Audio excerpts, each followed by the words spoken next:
High রে কৃষকের অবস্থা, এটা কোনো কাম? দেখেন মরিচের দাম দেখে আজকে এই মরিচগুলা পড়ে রয়েছে, কত সুন্দর সুন্দর মরিচ পড়ে রয়েছে।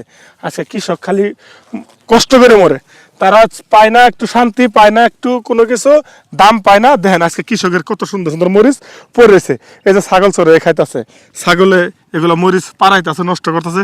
আজকে কৃষকের এই অবস্থা। দেখেন একটা গাছে কতগুলো মরিচ ধরছে, একটা গাছে কতগুলো মরিচ শুকাই গেছে গা, মরিচ শুকাই গেছে গা, কিন্তু তারপরেও কৃষকের কামলা পায় না। আর এগুলো তুলে এমনই দাম কম কৃষকের, যেমন এবারে যে কফির দামটা এত কম গেল, কফির দামটা কফি তারা আসলে তুলতে পারলো না। এই যে আলুর দামটা, আলু খেতে এখানকার পড়ে রয়েছে নাই 60 টাকা 6 টাকা কেজি, তোরও দাম কম।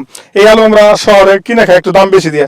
মরিচের একবার হালই অবস্থা, কৃষকের যেটাই করবো ওটাই লস। তে কৃষক যে করলো লস হইলো, এর মধ্যে সারের দামটা কমাইতো, তাহলে কৃষকের একটু সফলতার ভিতরে একটু লাভবান হতো।